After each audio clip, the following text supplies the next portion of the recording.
Molt bé, doncs bona vesprada i benvinguts i benvingudes a aquest nou cicle de col·loquis de la Societat Catalana d'Història de la Ciència i de la Tecnologia, de la Tècnica.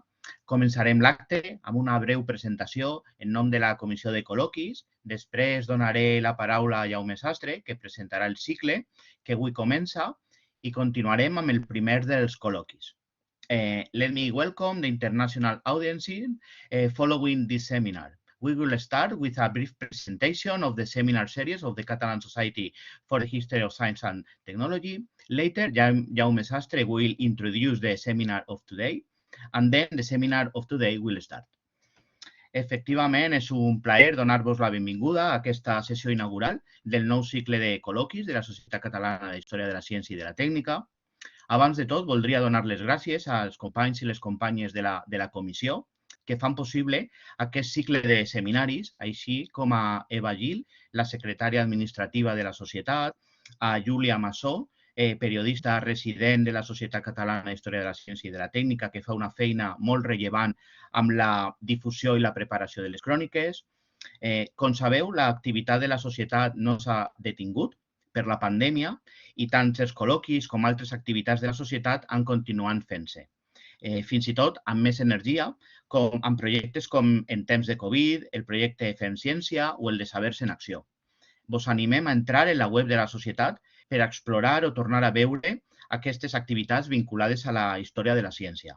Donem també les gràcies al Consell Directiu de la societat, al Alfons Arzoso, a Pepe Pardo, a Josep Simón, a les diferents persones que fan possible tots aquests projectes. I en relació amb els col·loquis, aquest any tindrem 3 cicles de col·loquis amb 11 xerrades, més o menys una per mes, que permetran discutir sobre una gran varietat de qüestions. Al primer semestre tindrem el cicle Technology and Capitalism, que ha estat coordinat per Jaume Sastre i Eon Phillips, que estan fent un gran esforç de difusió, així com de preparació de materials com a resultat de cada col·loqui. Els vull donar les gràcies i també a l'Institut d'Història de la Ciència de la Universitat Autònoma de Barcelona, amb qui coorganitzem aquest cicle. És molt d'agrair l'establiment de sinergies i d'esforços entre la societat i l'Institut o altres institucions. Com podem veure, i després explicarà Jaume, aquest cicle té 4 col·loquis que es faran entre avui i el 27 de febrer i es donarà una visió panoràmica sobre les relacions entre tecnologia, societat, política i economia. Al segon semestre, entre gener i abril, tindrem 4 col·loquis organitzats per Alfons Arzoso i Josep Simón. Es tracta de celebrar el 30 aniversari de la Societat Catalana d'Història de la Ciència i de la Tècnica i és per això que hem triat aquesta imatge per a il·lustrar el cicle. Es tracta d'un instrument catalogat pel projecte còmic que mostra un cronòmetre elèctric emprat a les facultats de físiques. En aquest cas, però, celebrem aquesta data amb l'ajuda de 4 experts de primera fila que ens parlaran de qüestions d'interès per a la majoria de nosaltres, com són la història de la salut i les epidèmies, el patrimoni i la museologia, la historiografia i els reptes de la disciplina, així com el paper de les dones a la ciència. Per últim, ja en primavera, tindrem un cicle de 3 col·loquis. Com pot ser, ja heu esbrinat per la imatge del magnífic temple romà, aquest cicle es realitzarà a Vic, on ja fa un bon grapat d'anys que organitzen activitats vinculades a la societat i han aconseguit un públic fidel.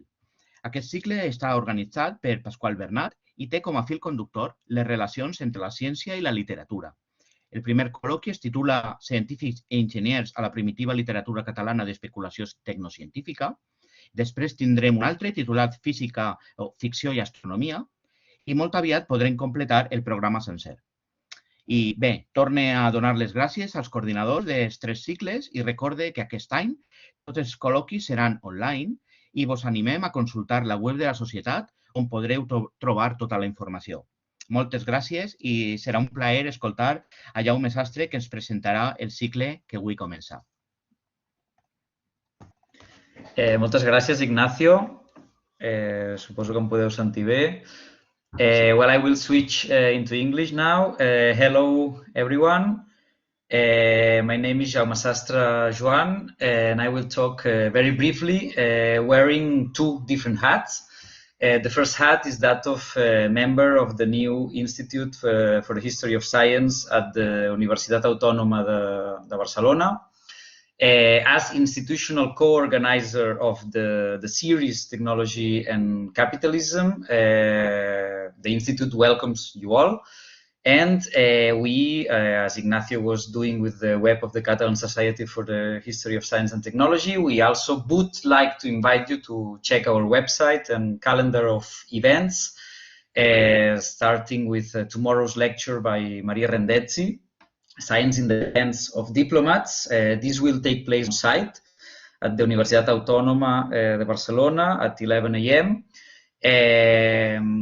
And well, I say we would like to invite you because we actually cannot really invite you, since the whole internet infrastructure at the university, which has nothing to do with the platform we are in now, is currently down due to a ransomware attack, so with an uncertain date. So we have no website at this moment, but hopefully you will be able to check the website of the Institut d'Història de la Ciència soon. And now I will change hat, and I will talk as co-organizer with Owen Phillips of the series Technology and Capitalism. Well, the aim of the series is exploring what can the perspectives from the social studies of technology say about how capitalism works and how capitalism has changed.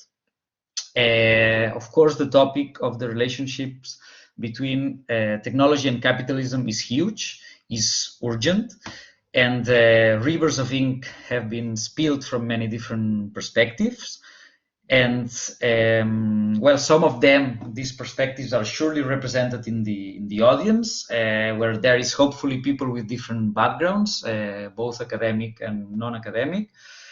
And our point of departure is the idea that critical analysis of capitalism would benefit from the nuanced approach of the social studies of technology that goes much beyond an abstract technology with capital T. And this is why we have invited 4 scholars who pay serious and accurate attention to materiality, and that are engaged in studying how this materiality intersects with different heads of this many-headed hydra of capitalism, from financial markets to subjectivation processes, through biometric governance, or ideas about the so-called digital labor. And well, as Ignacio described, we are looking forward very much to the talks of Keith Breckenridge, today, Natasha Schull on November 18th, Daniel Carr on December 16th, and Donald Mackenzie on January 27th. They will surely provide food for thought and hopefully also food for action. And well, Owen Phillips will now present our speaker today. But before that, let me thank again on behalf of Owen and myself, Ignacio Suay and the Comissió de Col·loquis de la Societat Catalana d'Història de la Ciència, as well as all the people who is contributing to the series with work behind the scenes. Catalina Soto, Sara Fajula, Laura Masó, Elena Fernández, Carlos Tabernero, Cristina Sanz, Julia Masó, and Judith Gill. Thank you all. And now, Owen, you can present Keith. Well, thank you very much, Jaume. I hope everyone can hear me wherever you are. Hello to everybody. Now, I'm in a very happy place to be able to welcome our speaker today, and the first speaker of the series, which is Professor Keith Breckenridge. Keith is Deputy Director of WISER, that's the Wits Institute for Social and Economic Research at the University of Witwatersrand. His work in the fields of African history and history of technology has been incredibly influential, exploring topics ranging from the impetus for African working class letter writing in the early 20th century to the cultural and economic history of gold mining. In 2014, Cambridge University Press published Keith's book, Biometric State, The Global Politics of Identification and Surveillance in South Africa. Now, this brought together what I see as two hugely important aspects of his work more generally. Firstly, directing our attention to novel forms of state and corporate power. In this case, lined up with a system of identification by machines. And secondly, through his constant emphasis on place and infrastructure, it's hard to underestimate the importance of Keith's work in demonstrating the crucial need to take places like South Africa as sites in their own right in the shaping of technological and political systems. So therefore, we feel extremely privileged to have Keith to begin this seminar series, and I'd like to extend my personal and sincere thanks for him to agree to present his work and discuss his ideas in this series. So we aim for this to be as open a seminar as possible. So following Keith's talk, we'll have at least 45 minutes in which we'd like to invite all of you to offer questions. I'll say more about how I will try to manage that after Keith's talk. So now I have, without further ado, I'd like to invite Keith, we used to say to the floor, so now I say I'd like to invite Keith to the screen for his talk today on Biometric Capitalism, Africa in the 21st century. Thank you so much, Owen and Jaume, for the very kind invitation and the kind introduction. I hope everybody can hear me, and I hope the tech doesn't let us down. You know, it's nice that we can do this so easy, and I don't have to fly across the world to speak to you, but boy, I wish I was there. And I wish we could do this in person, face to face, and I hope we get a chance to do that either in Johannesburg or in Barcelona or somewhere else. I think we're all missing the social side of academia. I'm not quite sure that we would have done it if we'd known we were going to sit at home and talk to each other through the computer. Okay, so I haven't started yet. Don't time me. I will begin now. So thank you very much. I'm going to share my screen once I remember how to do it. I want to share the window only. Now, why is the window not there anymore? I hope this works. Do you see my slides? Somebody just nod if you do. Yes. Okay, you do. Great. Yes. Perfect. Okay, so capitalism on the African continent has some unusual characteristics that specialists probably are not familiar with or don't think about as much as the historians and anthropologists of the continent do. The first point I would say is that almost everyone who's written about this, the vast majority of the influential scholarship stresses the limited forms of capitalism on the continent. And in some ways, you could say the success with which ordinary people have resisted the efforts by the state or by big firms to discipline them and bring them into wage labor. Now, of course, there are examples of successful mobilization of wage labor, but by and large, the story is really one of ordinary people's success over generations and centuries. And this gives rise to a different set of themes in the arguments about what it is that's most distinctive. So if you take someone like Walter Rodney, for Rodney, it's extraction, and it's narrow resource-based extraction. He's got these, he talks about infrastructures linking the mine to the harbor. For Jim Ferguson, it's also this enclave character that mining or any of the other major capitalist activities are typically they're undertaken without regard to social transformation and the problems and costs of social transformation. So almost like, if you like, the oil platform as a model for how capitalism is developed. People put in a mining infrastructure and a fence. They might put their own power plant, water supply. Even the housing will be located only around a specific economic activity.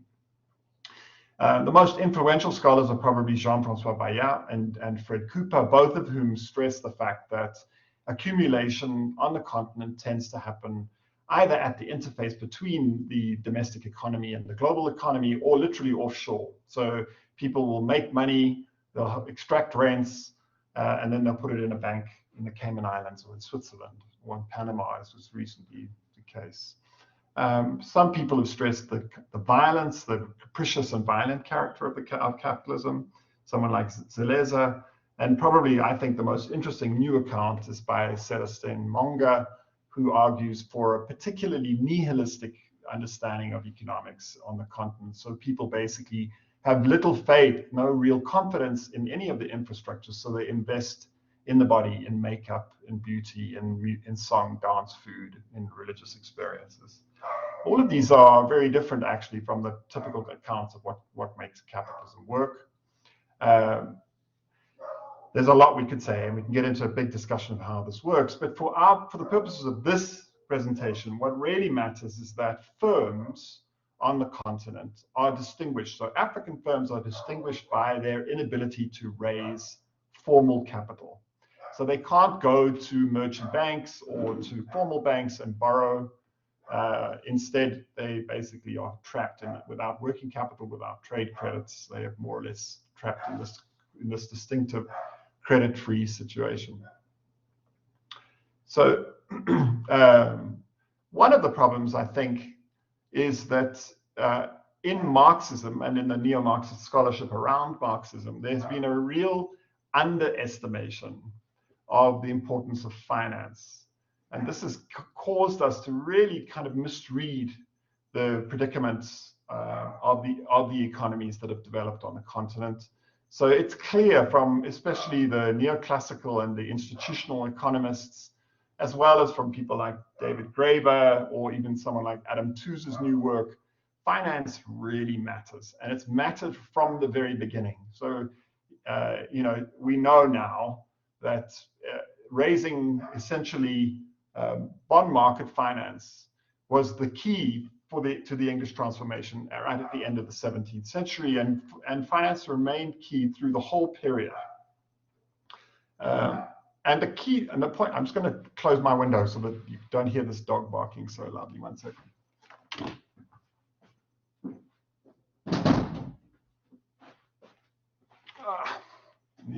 These are some of the many perils of this Zoom thing. Dogs are a menace. Okay. Okay, so, and all of the people who've written about the efforts, the developmental efforts that have taken place to try and bring about change in the African economies in the last 35 years have kind of taken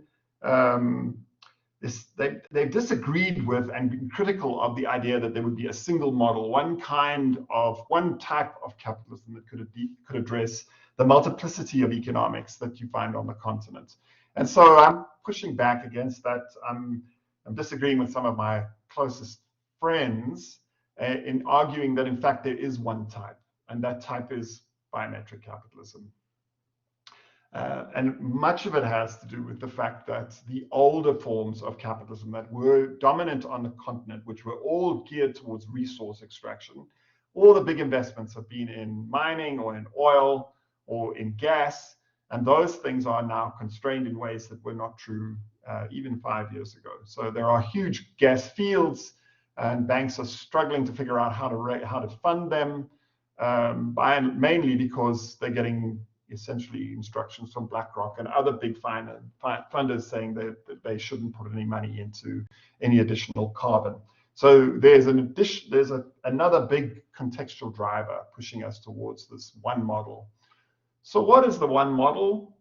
So what is biometric capitalism, in other words? And there's much we can say about this.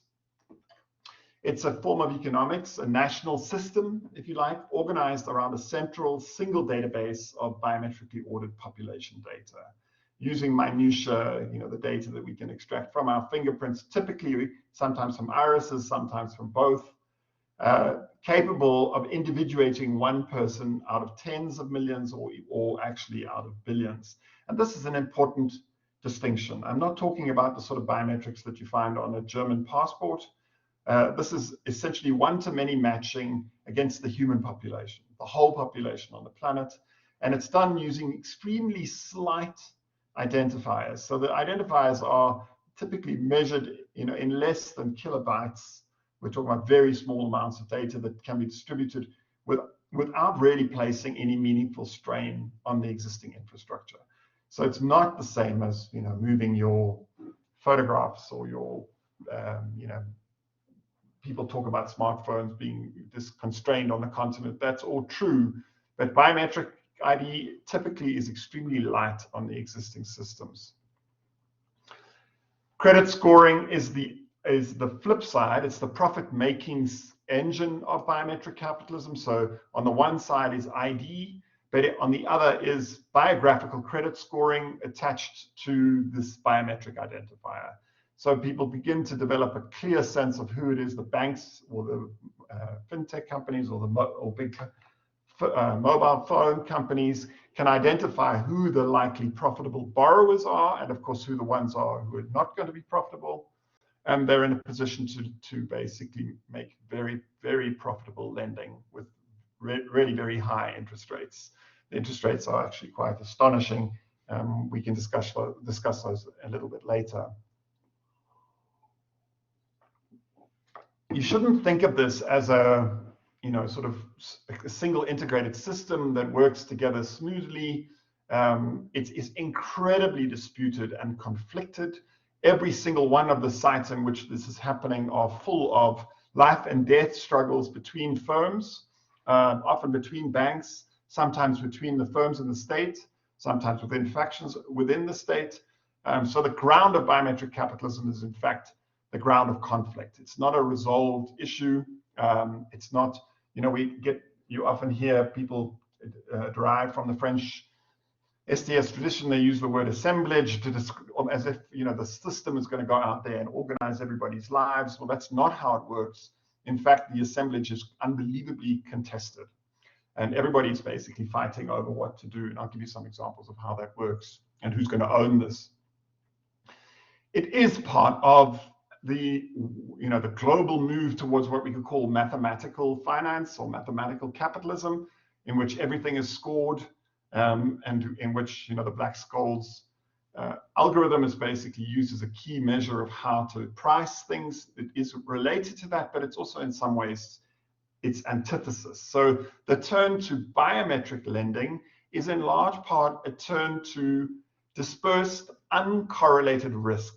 So people used to say, you know, sovereign debt is it's the safest form of lending because everybody in a nation state is responsible for the sovereign debt. Well, you know, we know states can actually abandon their responsibilities to pay off sovereign debts, but these algorithmically distributed biometric systems are very low risk for the companies distributing them. There is no correlation, and of course they can measure their risk measure and adjust their risks very powerfully. So we could think of this as demographic debt markets as a kind of antithesis to the older forms of, for example, collateralized debt swaps that made such a big part of the financial crisis in 2007 and 8. How is what is happening on the African continent different from what's happening in India and China? Well, it obviously is closely related. When Jack Ma fought with the People's Bank of China last year around, you know, this question of collateralization versus scoring. So Mars was saying scoring is basically medieval, it's old-fashioned, we should abandon it. Essentially what he was doing is triggering this essential difference between the Chinese and Indian and the African economies. Because collateral is very important in both of those societies. Whereas on the African continent, thanks to the way colonial rule worked, there is no collateral, right? There are virtually no instruments through which firms can actually establish their assets. There's an absence of formal property titles just about everywhere on the continent. There's very poor working asset registration, equity registration. Firms don't have credit histories. And as a general rule, firms do not and cannot access formal credits from the banks.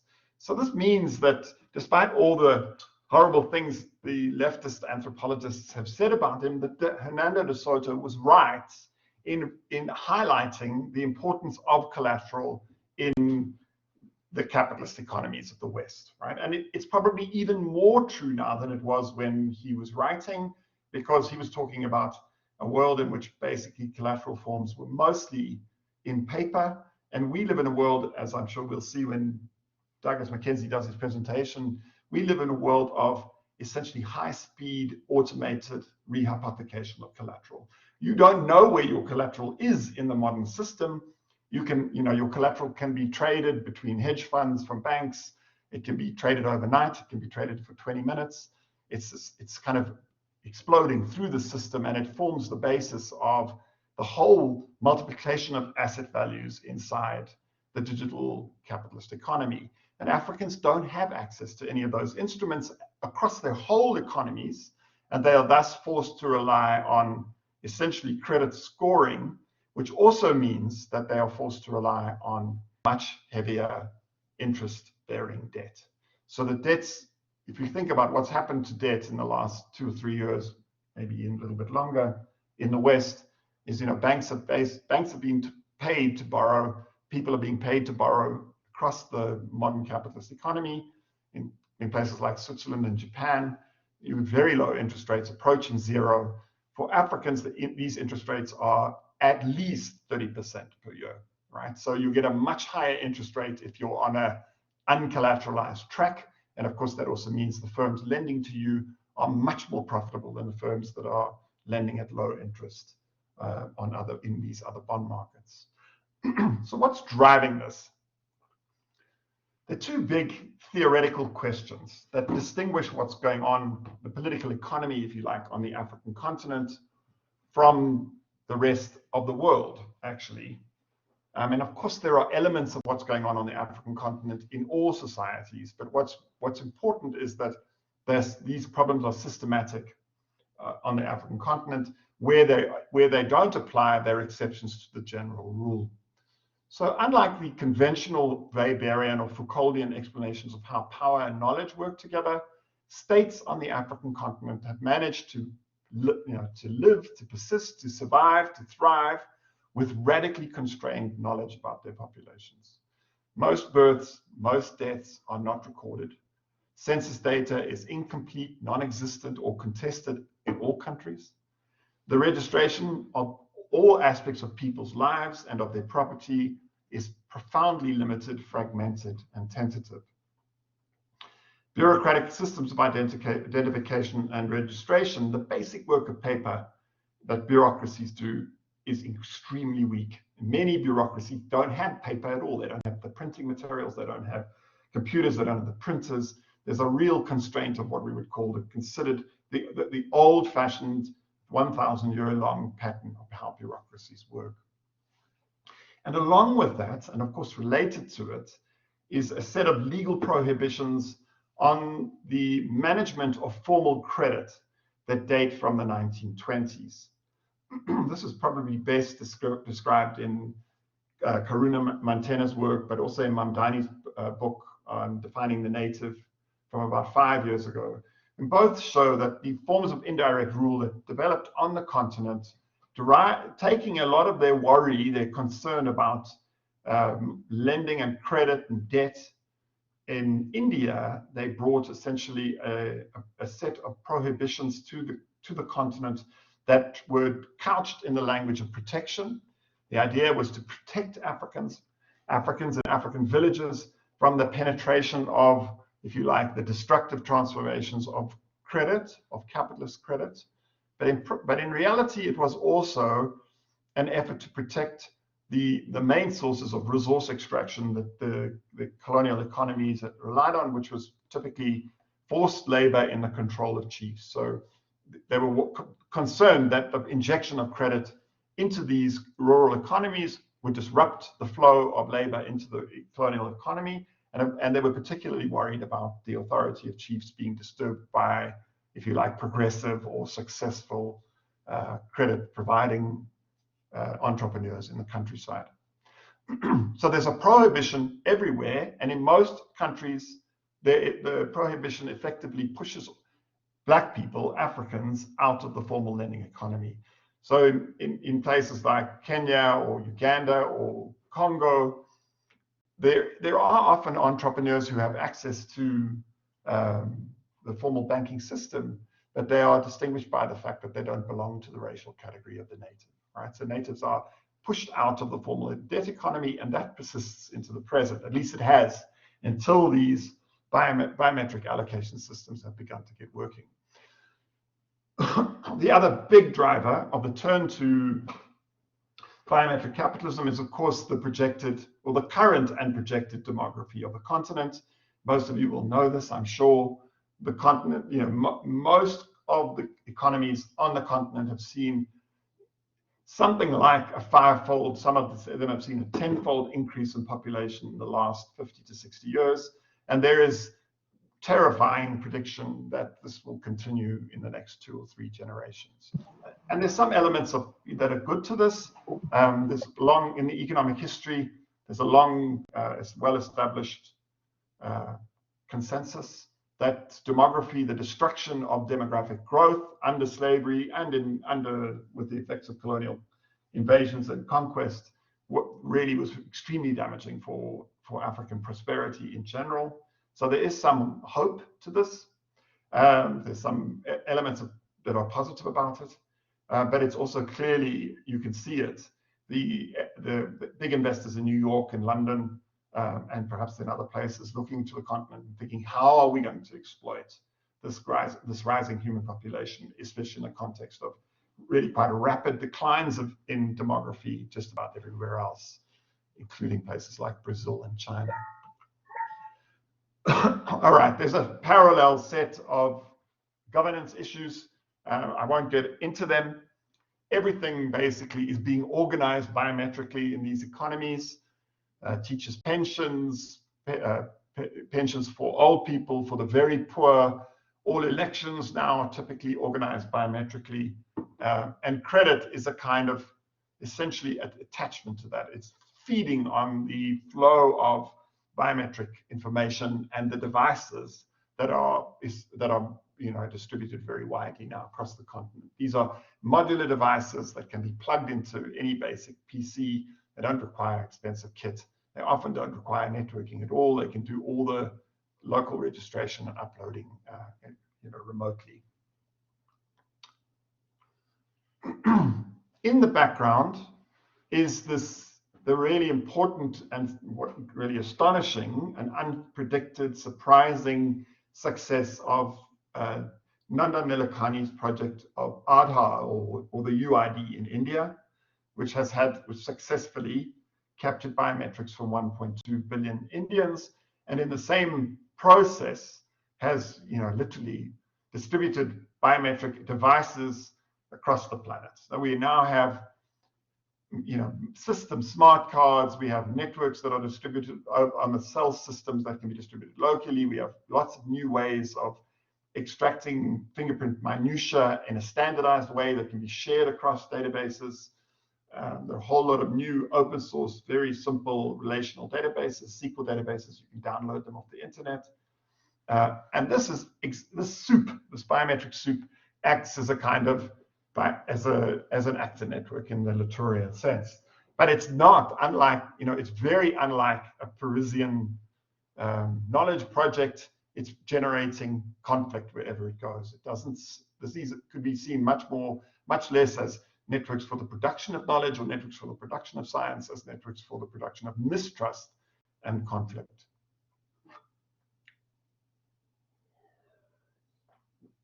It's important to see that there's a kind of basic technological character to these tools, and that is that they are ultimately, they function because they work probabilistically. They are intrinsically mathematical, and they work very hard to disregard or ignore questions of consent. So we speak a lot about the place of consent, especially in 20th century Europe.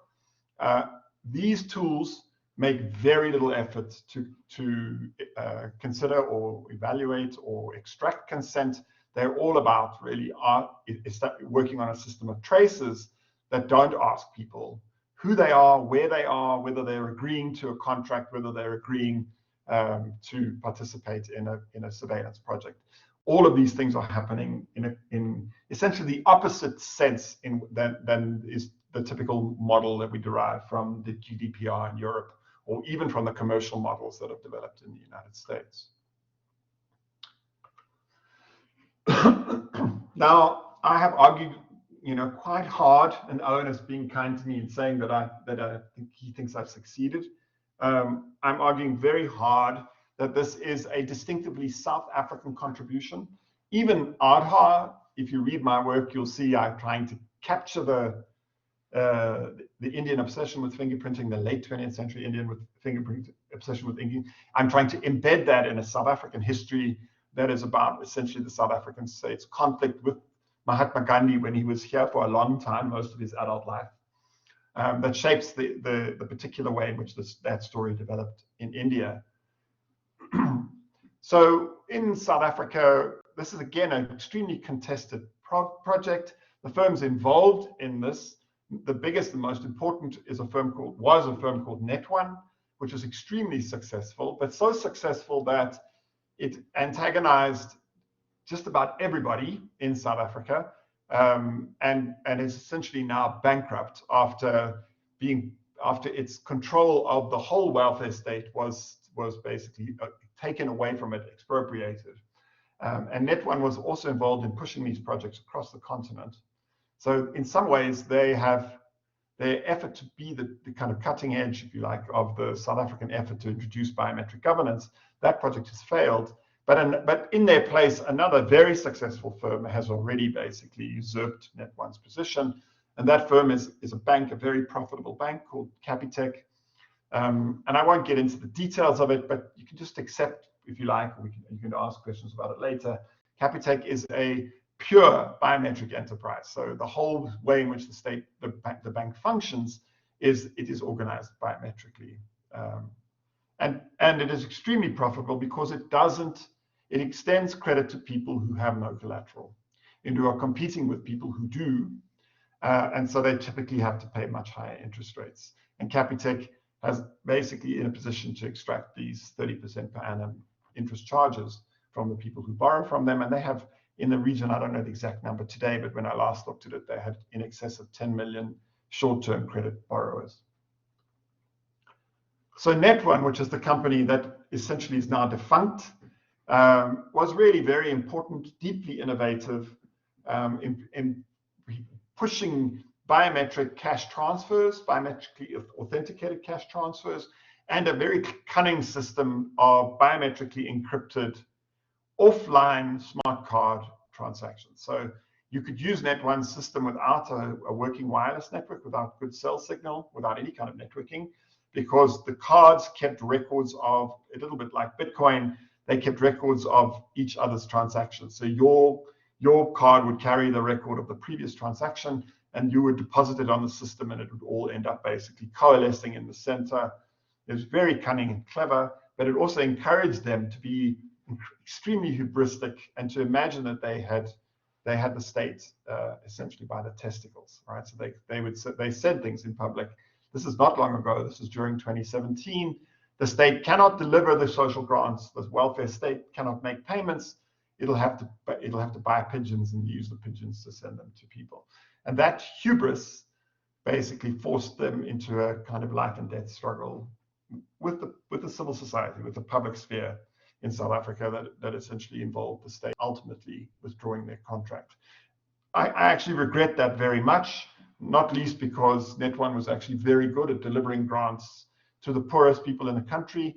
And what's happened now is that the state basically does grant delivery through the post offices, and our post offices are very thin on the ground. There are very few of them, and the poor essentially are having to spend a great deal of the money of the grant actually finding their way to the post office. So Net1 was the driving force behind the first biometric cash system, pure cash system, which was developed in Ghana in 2006, 2007. And the Ghanaian central bank was fantasizing that there was all this money out there in the markets, in people's houses, that they dug them into, they had cash in the floor of their houses, and that biometric cash card system which would use these little battery-powered POSs, would get the money out of these caches of buried money and into the economy. It's a really, I've written about it in quite a lot of detail. People can read the story. It didn't work, but it hasn't entirely failed either. So even as late as 2018, 2019, the Canadian government was saying all government officials are going to be paid using this biometric cash card, which they'll only be able to get if they take their cash card into a biometric reader and receive payments from it. And what's driving that is an effort to do what we call deduplication in the bureaucracy, so to stop people from taking salary payments more than once, but also to do the kind of typical coercion that you see in welfare systems everywhere. So to be very parsimonious about how social grants are paid and to make sure that nobody that's undeserving gets access to any of these social grant money that the Canadian government is paying out. A better example, which is currently underway, is the Nigerian, what we could call biometric mess, actually. It's very far from being resolved. Nigeria has been trying to issue a biometric identity card for well over a decade. Last I looked at that, they had done about 50 million people, but 30 million, in excess of 30 million people had left the cards behind in the registration offices. So, people will go through the effort of applying for a card and then not bother to collect it. And the system is being fought over two completely different, if you like, infrastructures. They're not ID card systems. The Nigerian government essentially abandoned the idea that it could biometrically capture the whole country. They're still trying to do it. And instead what they did is they said, you come in and capture your fingerprints for your bank account, or we'll expropriate the money that's in the bank. So you can imagine what happened then. So if anyone with a balance in their bank rushed into the bank in order to get to register what's called it's called a banking verification number, but it's biometric. And so you have a very good system now of biometric surveillance attached to bank accounts. And the rest of the struggle really that is underway is between MTN, the mobile phone company, the South African mobile phone company, and the South African banks and the South African Identification Commission. So the government is determined that MTN must register fingerprints for all SIM cards in the system. It's a great idea in theory, but of course in practice it's very difficult to do. And so what happened was most people didn't have working registered fingerprints on the government system. So MTN's agents were capturing their own fingerprints, and they really infuriated the Nigerian government. And MTN was slapped with a $5 billion fine. This is one of many ongoing conflicts between MTN and the state in Nigeria. And what you can see is happening there is that the Nigerian state is trying to create an infrastructure that will be available to its own banks, and to avoid the situation that has developed in Kenya, where another South African company, or what is essentially substantially a South African company, Safaricom, has completely monopolized the biometric credit economy. And we're far from that being resolved. MTN keeps talking about having settled its conflicts with the Nigerian state, and that has not happened. They are still fighting. And it is the language, the rhetoric has changed from Nigeria will be the future of African economics. There are all these people in Nigeria that are going to make MTN very wealthy because they'll be the provider of credit to 150 million people, to essentially complaints about whether capitalism actually can be made to work in Nigeria because there's so many disagreements and conflicts.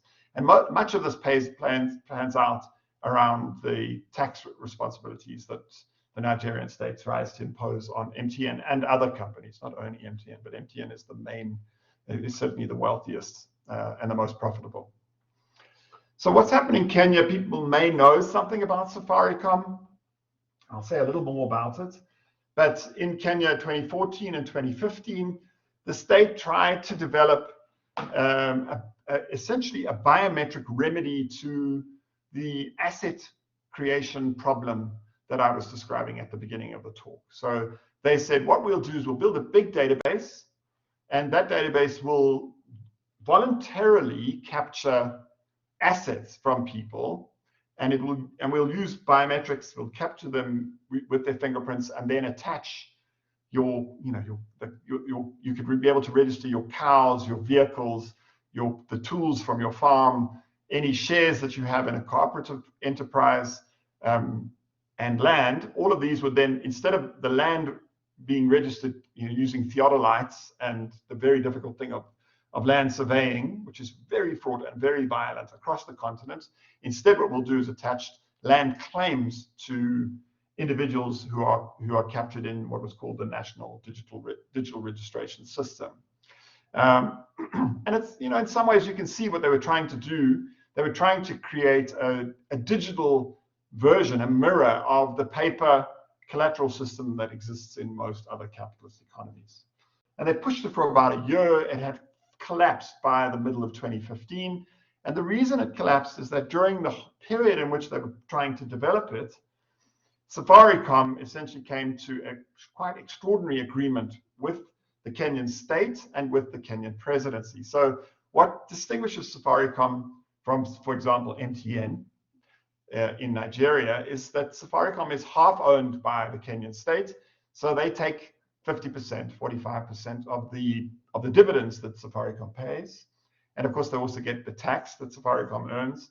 And the other key element of Safaricom's, if you like, political settlement in Kenya is that almost all the financialization is directed through the presidency. So, well, that's overstating it a little bit. It's directed through a bank that's owned by the president's family. So that you've got a tool here for making peace with the most powerful people, but also creating really extraordinary forms of, I don't want to use the word inequality because that's so trite actually in this context. It's a form of presidentialism actually that essentially sets the whole country up as an instrument for enriching one person or their immediate family. So the NDRS, which was this effort to disperse the instruments for the creation of collateral, in fact ended up doing more or less the opposite.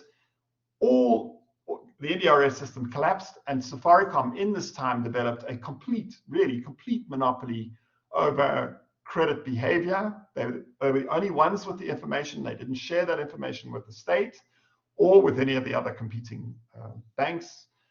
And they were able to make extremely profitable loans to about the entire adult population of Kenya. So Safaricom, I would argue, is by far the most profitable firm in the world. It earns in profit about 1% of Kenyan GDP. If Amazon or Tesla were earning 1% of GDP in profits in the United States, their profits would be about 10 times what they currently are. So Safaricom is a very pure example of, if you like, the real dangers of monopolization and presidentialization that can be an effect of this kind of biometric governance, right? It doesn't have to play out like that. I do think that something like the NDRS would have been a real benefit. And I think the question really is how to repurpose what Safaricom has got, rather than some idea that we can overthrow it and impose socialism in Kenya on the basis of what they currently have. Okay, there's a lot more I can say about Safaricom and the Kenyan political settlement. Let's see if people have questions about it.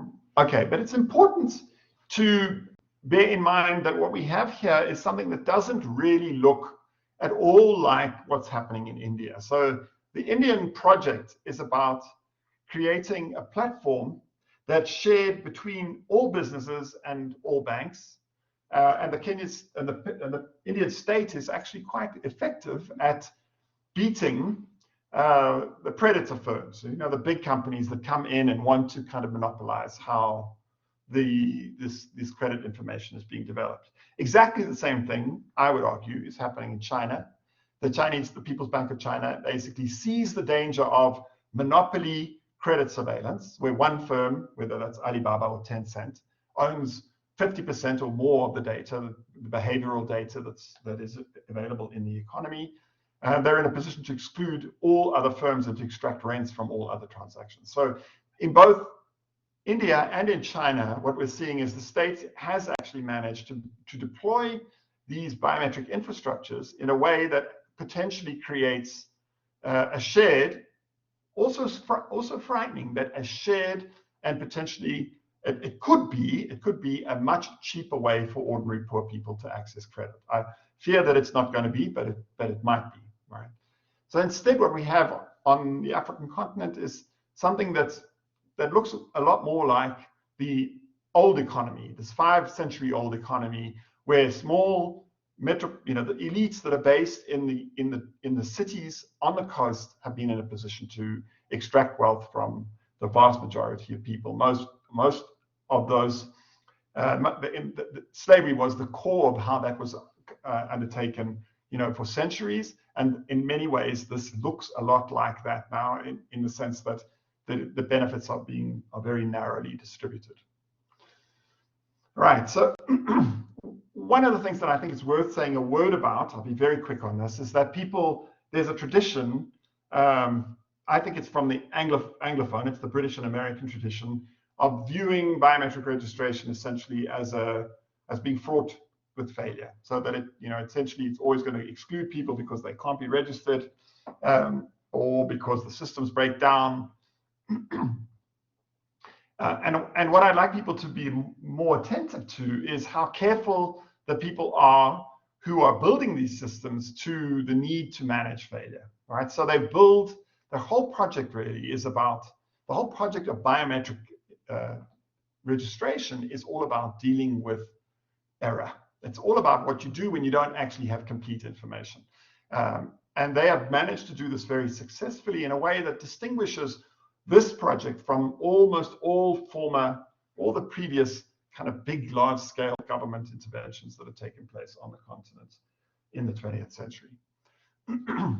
So everywhere on the continent, the bankers, the telephone companies, officials, biometric firms, and system developers are scrambling to build biometric identification databases that will support biographical credit scoring and profitable lending.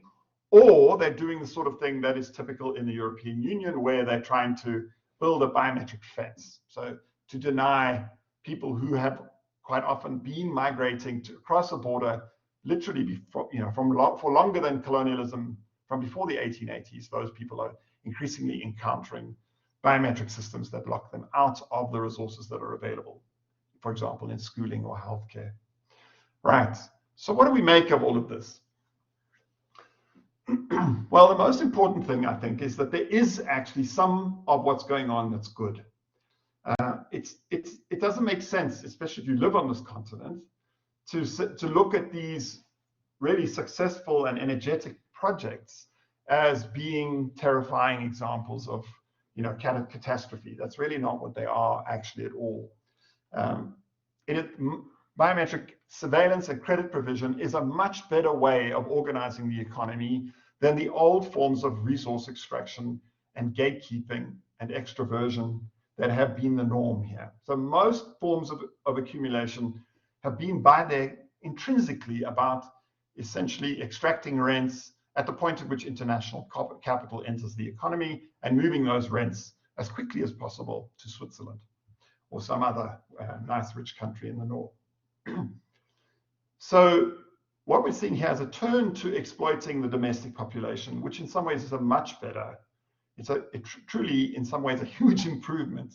And it also will generate and is already generating new forms of civic virtue, right? So people worry about their credit scoring, they're changing the way they behave, they're worrying more about who their friends are, which friends they have on which phone, because those are the kinds of things that actually affect people's credit score and their ability to access credit and the interest rate that they pay. So what do we make of it? Well, this is the kind of capitalism you get in a world with very weak states, especially at the local government level, without formal work, where there is no work, where growth is demographic, and where personal debt is now the most valuable resource available. It's a global system derived very largely from the particular institutional history that was bequeathed to the continent by colonial governments. And it means that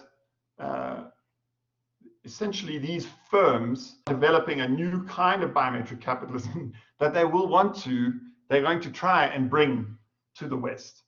But I think it's extremely unlikely. In fact, I know that's what many people will be worrying. When is this coming home? When is it going to come to Norway, or when is it going to come to Spain? And I think that essentially the point is that there's a path dependency built into the economics that's developing on the African continent that makes that very unlikely. The richest economies are really full of basically written paper-based forms of collateral that make it much, much easier for competitors to make the kinds of loans that Safaricom or MTN or Net1 are really only able to do in these African economies.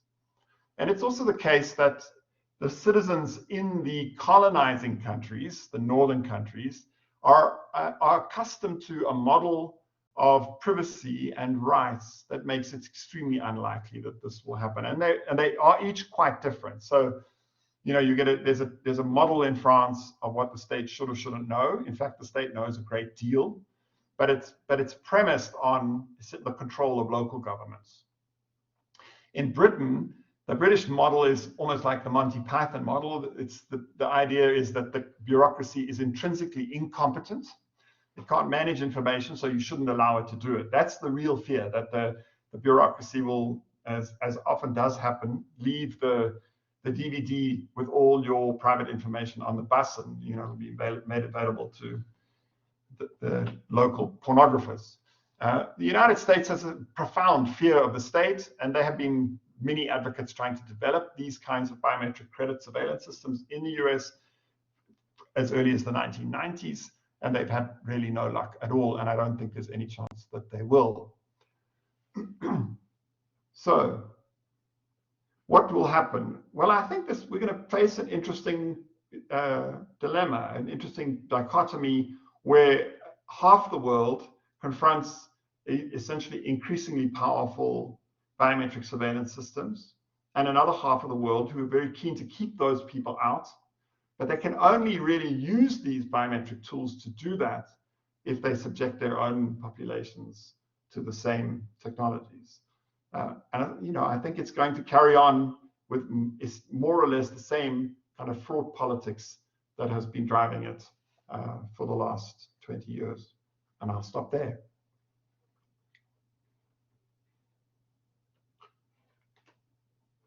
Well, thank you so much, Keith. That was fantastic. So I now invite members of the audience. I think the best way to do this is to ask you to raise your hand. There's a button at the bottom of the screen with a person raising their hand like this. So if you can click that, I will try and take note of the order. No one's raising their hand just yet. If you like, and would like to leave your a question or comment in the chat box, I'll also read that out. Jama.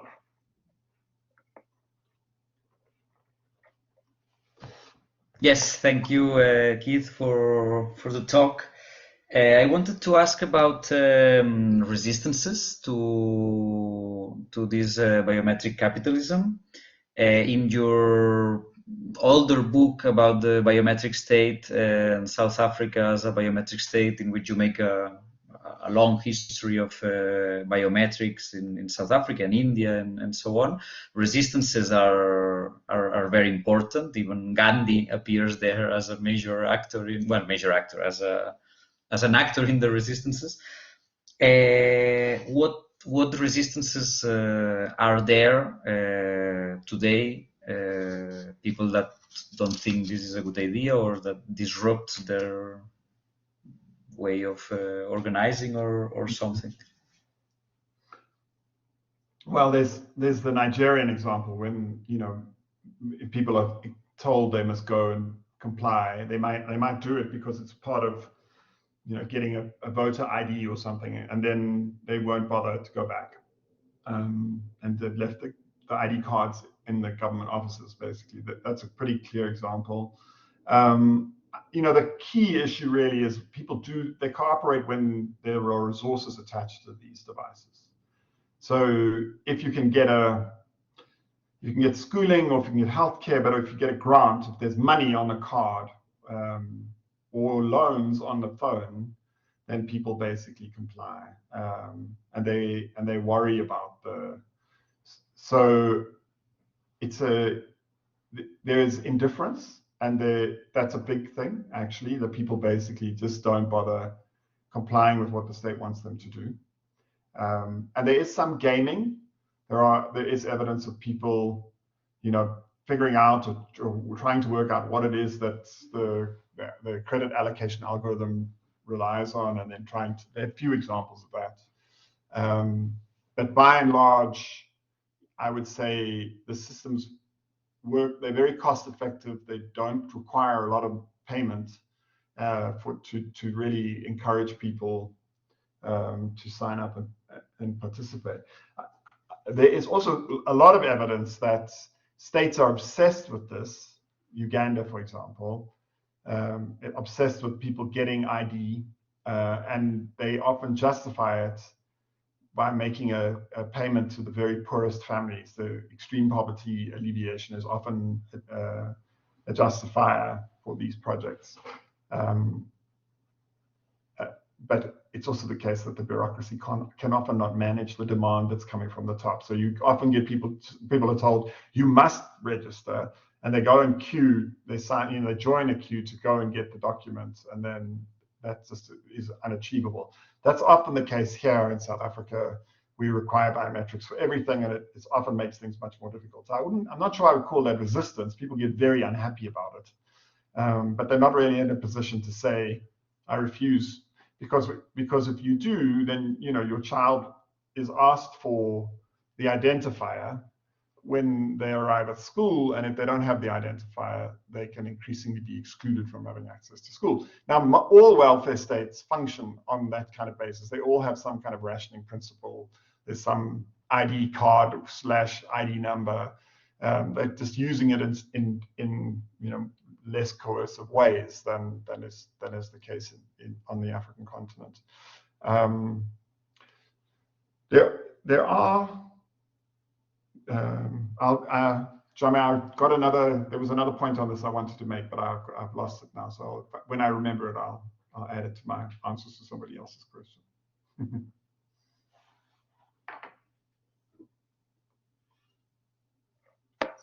Okay, so there's no further hands up yet. So maybe I'll take this moment to ask a question, Keith. So thank you so much again for the talk. I really I totally accept the point you make about the importance of finance and drawing on the work about Adam Tooze and those things. It made me think about sort of critically more really about Adam Tooze's work that seems to assume the functioning and interconnectedness of data and information systems. And the thing that causes instability in global systems around the dollar is politics.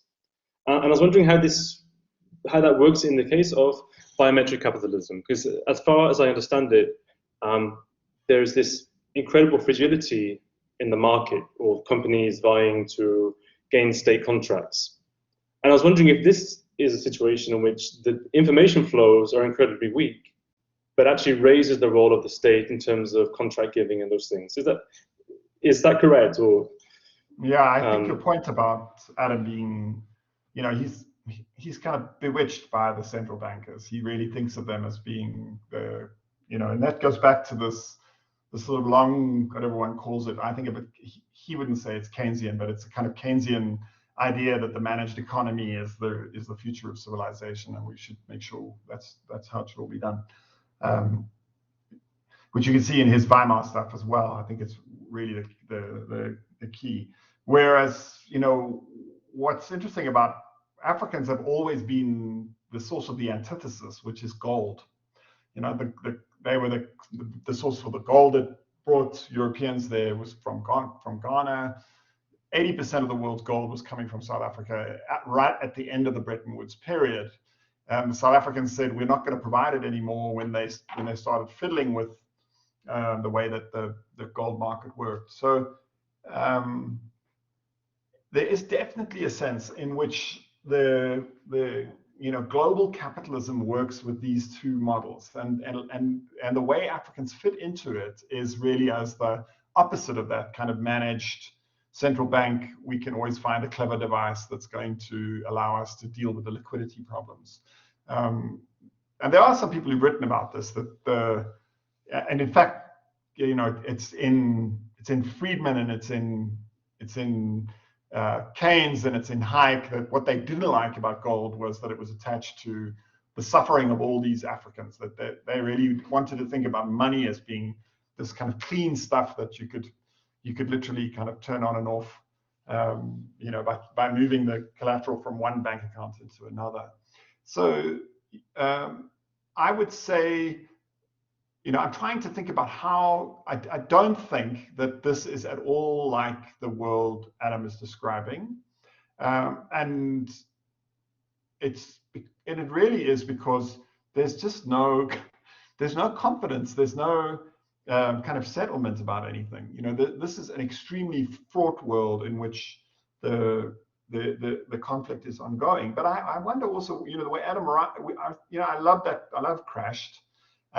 It's really a really influential and wonderful book. But I wonder whether, in fact, there isn't a need for more conflict in that story, and conflict shouldn't just be about, the way Adam presents it. It's sort of wicked German conservative bankers who don't see the wisdom of allowing, the Fed to control how liquidity flows through the capital system. So yeah. I think the issues on the African continent are fraught. They're not always zero sum. They're not like they are in Nigeria at the moment. It really is a zero sum conflict. One of those firms is going to win and one will lose, and the South Africans are really afraid that they're going to lose. I think spend a fortune trying to make it work. So. But the issue really is in the long run whether we'll reach a point where there's something like systemic reproduction that actually works in a predictable way. There's no sign of that at the moment. Oh, thank you. So Mikhail number 4 had his hand out a few times, and I'm not sure if that was a technical glitch or a bit of enthusiasm. Okay, yeah, he's no longer in the list. Does anybody else want to ask a question? I mean, there's nothing in the chat, but if you have a comment or something further to make, please don't be afraid to put a hand up. Jama, thank you. Well, yes, before someone else raises the hand, I wanted to ask whether I don't know if you have studied in detail the technicalities of the different systems for registration, and whether there is some relevant consequence difference, whether, I mean, in terms of whether it's the iris, the fingerprint, or the systems used, how they communicate. I don't know, kind of a question about the different technicalities of these different registration biometric systems. If there's something interesting there or not. I mean, the systems on the African continent tend to be fingerprint based. They're not like Aadhaar, which is iris and fingerprint. There are some iris capturing projects.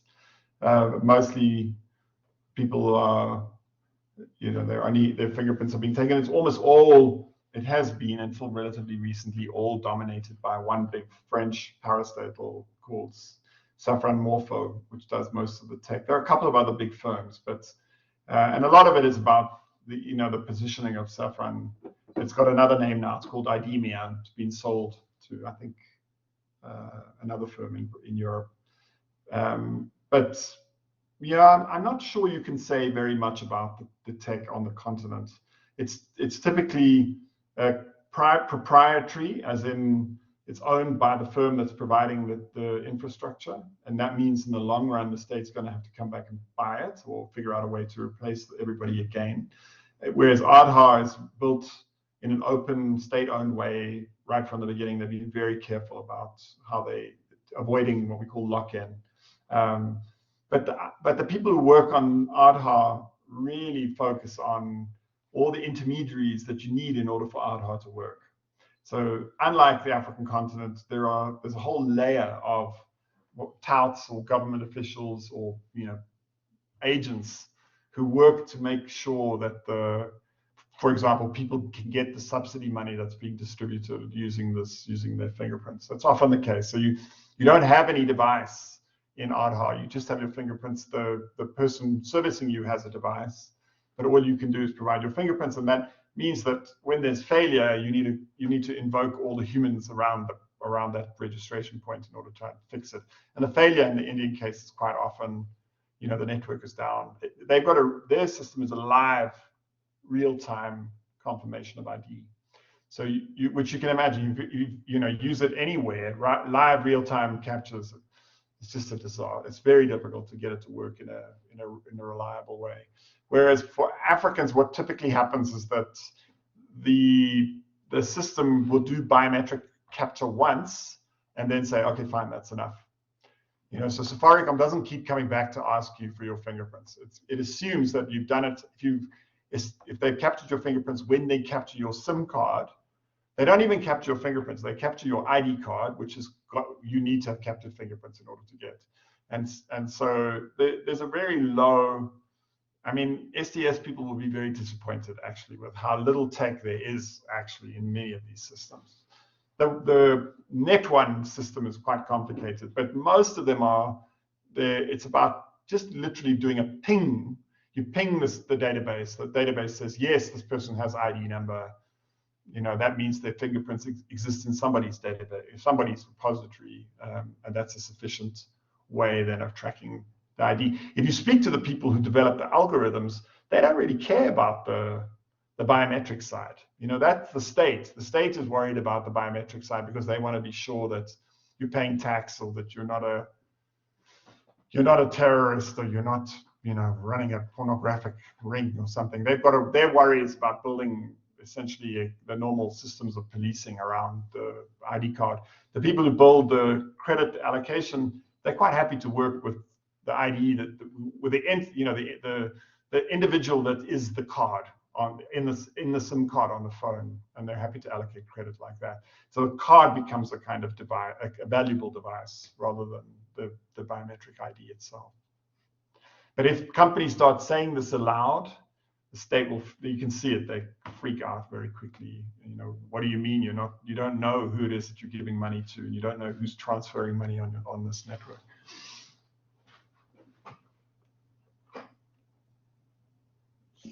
And Ignacio, way.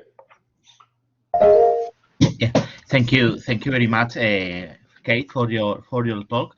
I really like the idea of the co-construction of the biometric controls between the states and the companies. And also I'm curious, and I am asking you if you can elaborate a little bit more on the increasing relevance of companies on these controls, and also about the political influence on governments which are which demand different companies to provide personal data of people, and because the governments recognize, or perhaps this is my question, if the governments recognize they are less able to obtain such information, so they need to ask companies who keep all the control or most of the control of the process. I don't know if I'm right. If you can elaborate a little bit more. Yeah, I mean, you're absolutely right that in almost every case, the state goes into these ID and credit surveillance projects with the idea that either the state will own the credit database, so it'll be a government-owned credit surveillance system, which will be freely available to all firms. That's the normal justification for how it works. but it's typically the case that either one firm ends up owning all the data because they're the ones providing all the credit, or they have all the subscribers. So that's true for MTN, for example. That's what the fight is in Nigeria. MTN has 65% of the phone subscribers. That gives them a huge control ultimately over the allocation of credit. And Safaricom controls almost everybody actually in Kenya. Yeah, I mean, it is really a fascinating problem. States on the continent are trying to build at least public procedures for accessing that credit. But there's a kind of natural, I don't know what you call it, kind of monopolization, so that the more data you have, the more profitable you are, and the less enthusiastic you are to share that information with anybody. And few states are in a position to compel, to do what the People's Bank of China has done with Alibaba, saying, you will provide that data, you give it to everybody, you know, and Alibaba says, yes, fine, sure, we'll do it, you know, promise tomorrow we'll send a disk, you know. Very few states are in a position to compel firms to behave like that, and quite often it's because they're offshore firms. So, you know, in South Africa, in most of these countries, it's either a powerful local fintech or a mobile phone company that has offshore roots and is not really worried about the state, or it's companies like TransUnion and Experian, which are actually big American firms that the African states can't really antagonize. In South Africa, we were supposed to build a state, you know, there's a sort of Napoleonic model of a state credit registry, which the French have long used and most Latin American countries use. In South Africa, we were supposed to build a debt register like that in 2000. And what happened is Experian and TransUnion said, no, don't worry, we'll do this for you. You know, we'll gather the information and we'll set up the infrastructure. And by about 2010, they were saying, well, you know, don't worry, we don't need a state system. We've got everything we need here. And the commercialized system is very widely distributed. Of course, people do access it, but you have to pay. You have to pay to access it. The state has to pay to access the data that's held in these credit surveillance databases. Thank you. Then up next is Jaume Valentines. Hello, Keith. Thank you.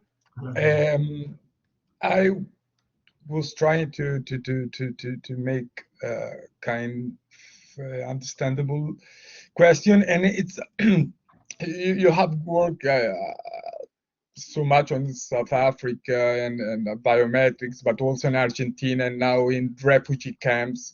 All of them have become biometric laboratories with people forced, you know, to be tested with technologies that afterwards are going to be applied in airports, European states, etc. And I was wondering if we can think in another Africa's living laboratory, such as the one described by Helen Tilley, with this laboratory in which expertise is tested, is also subverted by local ways of doing thinking. And in this thing, if we can think on the African population, on these African landscapes as a living laboratory for new global financial scenarios. I think you have said something about that, but if you can say something more, would be very grateful. Yeah. Thank you. Great, thanks, John. You know, I think I know that history well. This history that Helen is writing about it. I'm not inclined to see that as being a sort of laboratory for scientific enterprise on the continent. I think of science much more antagonistically actually than she does. So for most of the 20th century, the relationship between scientists and the people was really contested, and whether they believed in Pentecostalism or there's really good evidence about how people respond to scientific enterprise. And the people she's writing about, she writes a lot about Jan Smuts, for example, who's this major South African political figure, and Jannie Hofmeyr, who was his sidekick. They were really kind of seen as outsiders by I'm talking about by the white population. Both the white and the African populations tended to see these kind of science-oriented interventions as foreign, as condescending, as essentially as kind of alienating. So I'm much less inclined to view the relationship between the continent or the people on the continent and the project of science as a collaborative one, and to view I think it's much more conflictual. And I'm afraid I think I'd say the same, John, about what's going on now. It is clear, you're right, that companies go from a project in Congo to France, and they say to the French government, we want to do the same thing here in France. But look at the difference. So what happens in Congo is the Congo government gets a grant from the European Union to do something with biometrics, whatever it is. Let's say it's register the ID of all combatants. You're going to capture ID from all soldiers or people who claim to be soldiers. Now, because the money is coming from the European Union, no one in Congo gets asked, do we do this? Do we not do this? It's we do this. We need the money. So they then set about capturing fingerprints from everybody in Congo. The same firm comes back to France. I've forgotten which firm it is, and tries to do it in France. People say, "No, are you mad? We're not having this. Go away." And that's partly because they view themselves as not being a colonized population, not having. So the rules of how science works are really completely differently shaped by the absence of consent in these colonized and post-colonial societies. And the bureaucracy typically doesn't ask the question of, will the people accept this? Will they? And I think that's a really important distinction to make. It's not, there are clearly links. The Safaricom experiment has been globally really influential. And I think you can argue that Nilekani, the sort of progressive driver of Aadhaar in India, was modeling what he was doing in India on what had happened already in Kenya. And I think that fits your model of a global laboratory. But I would be careful about overstating too much this idea that there's a kind of sharing of knowledge, and I think we're actually quite far from that. The core of these biometric systems is to deny the registered subject any means of communication. They might get asked once, what's your name? And then they will never be asked again. The state got that information. It doesn't have to. In the future, what they'll ask is, where's your fingerprints? And I would say, and this there are one or two people who agree with me on this, and Eddie Higgs, who writes about fingerprinting in Britain, is probably that person who would say that it's a kind of intrinsic to what let's call them these liberal societies, that the state doesn't do that. I mean, Spain is very interesting because Spain does have a coercive fingerprinting system from Franco. The fascists gave you that. So in some ways, you're closer to us in this story than the rest of the Europeans, who are typically not part of a fingerprint-based ID. There's a different tradition of how identification works.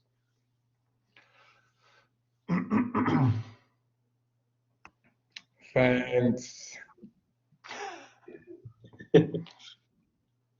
No, so much to talk about. By the way, when you come back to Barcelona, we are gonna have a long coming discussion tomorrow. there. Yeah. Okay. We wait for you. Thank you. Thanks, Jama. There's no more questions in the chat box. Jama Sasha, please. No, this was a wrong. I was trying to see participants. No, this was a wrong. I mean, I have many more, but I talk too much. There's a glass of wine waiting for me, so. And do not feel you need to keep me here. I'm okay. happy Maybe to just answer questions for people. Yeah. Sorry, Keith. Yeah, so maybe I'll ask one more question, and then we let you go if there's no other.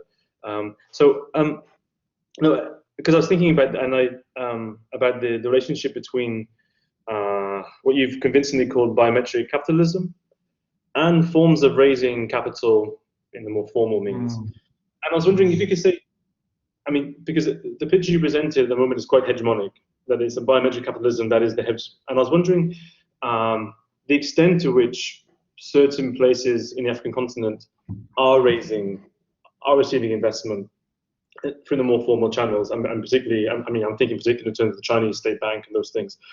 And what that means then in terms of the reproduction or the shifting of existing power relations within the territory of continental Africa. I mean, is it the case that coastal areas, I mean, are we getting a mixed pattern emerging on the continent, which is either reinforcing existing relations? And I think you could make this question much harder. You could say it's really not allowed to speak of a single system actually in the study of the African continent. It's kind of it's forbidden. You know, you're supposed to talk about variation and specificity, and you know, at least 3 different kinds of economy: one settler, one you know, peasant-based, one mining-based or debt-based.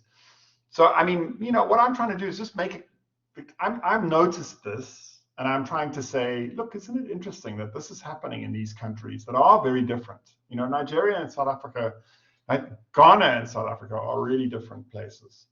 But it's pretty striking that in each case, what you're seeing is a distinctive form of accumulation developing that is really important. It's not just something on the side that you happen to find in each place. It's really what you're going to, the heights of the contest around how these economies are developing, the heights of capital accumulation. All of the forms of investment that take place on the continent are really difficult, fraught, and they often fail.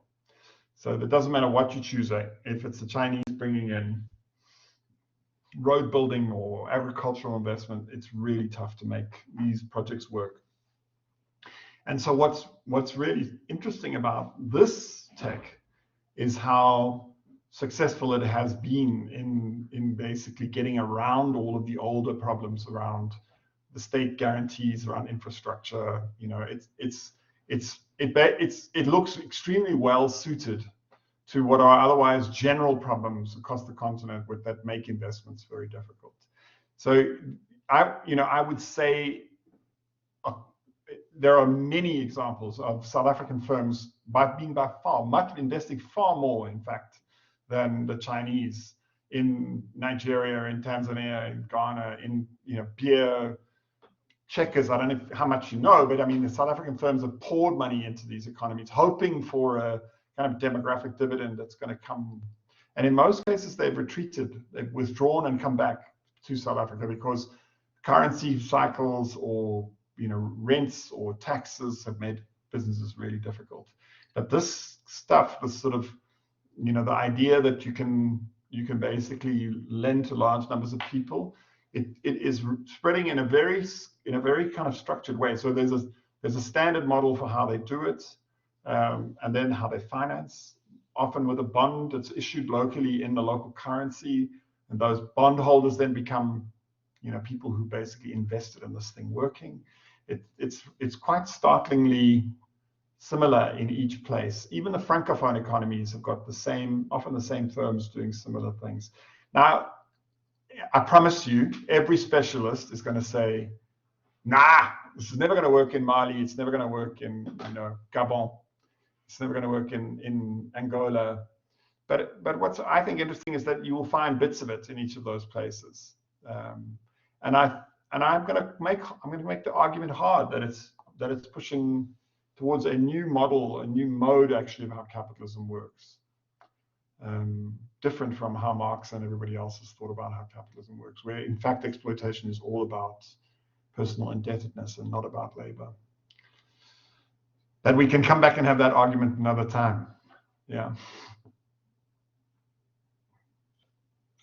Well, thank you so much, Keith. Great hard argument.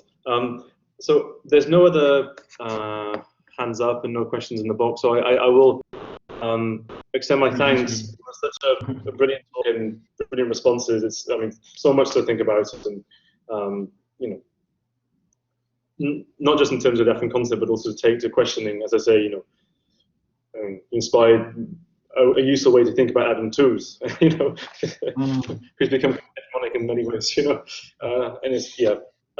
But thank you so much, and yeah, I think on behalf of the, well, Jean can say more maybe, but on behalf of the Institute and the Catalan Society of History of Science, it's been such a pleasure to have you here, or have you there. Thank you. Yeah. Thank you very much. Thank you very much. Yeah. Thank you very guys. much. Thanks, everybody. Have a good evening. And see you, all of you, next November 18, right? Yeah. That's it. Okay. Yes. Thank you, everybody. Bye-bye. Bye-bye. Bye. Bye, bye, bye. Thank you. We wait for you then. So.